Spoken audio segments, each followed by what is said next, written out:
ఈరోజు ఆదోని బైపాస్ రోడ్ను సందర్శించడం జరిగింది. అందులో భాగంగా 40 అడుగుల ఆంజనేయ స్వామి విగ్రహం నుంచి ఆదోని బైపాస్ రోడ్ స్టార్ట్ చేయడం జరిగింది.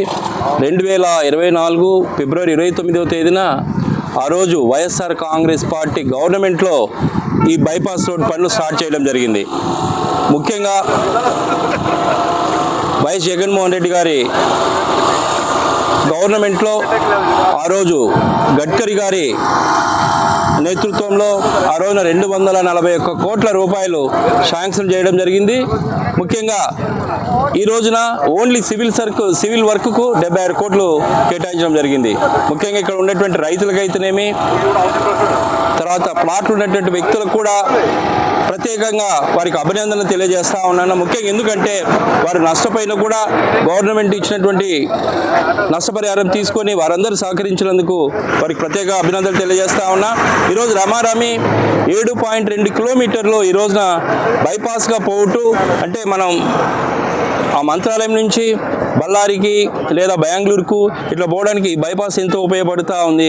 అంతేకాకుండా చుట్టుపక్కల గ్రామాల వాళ్ళు కూడా మనం ఈ దారి ద్వారా ఏదంటే అవాంఛనీయ సంఘటనలు జరగకుండా చూడడానికి ఆదోనికి ఈరోజు చాలా శుభదినం.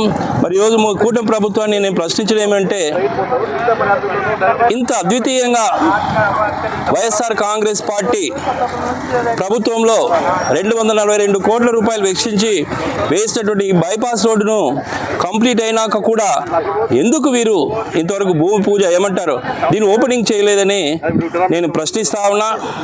మామూలుగా ₹1,00,000 2 లక్షలు వర్క్ చేస్తే ఇమీడియట్గా భూమి పూజ చేయడం జరుగుతూ ఉంది. అలాంటిది ఈ రోజున ప్రజలకు ఎందుకు ఇంకా అంకితం చేయలేదని ఈ సందర్భంగా కూటమి నాయకులను ప్రశ్నిస్తా ఉన్నా. ఎనీహౌ ఈరోజున ఆదోని ప్రజలకు వైఎస్ఆర్ జగన్మోహన్ రెడ్డి గారి ప్రభుత్వంలో 242 కోట్ల రూపాయలతో ఈ బైపాస్ రోడ్ ఇచ్చినందుకు వారికి నిజంగా ప్రత్యేకమైనటువంటి కృతజ్ఞతలతో అభినందనలు తెలియజేస్తా ఉన్నాను. అలాగే మోడీ గారికి, గడ్కరీ గారికి, అలాగే ఆ రోజులో ఉన్నటువంటి ఎంపీ సంజయ్ కుమార్ గారికి కూడా వారికి ప్రత్యేకంగా నా అభినందనలు తెలియజేస్తా ఉన్నాను.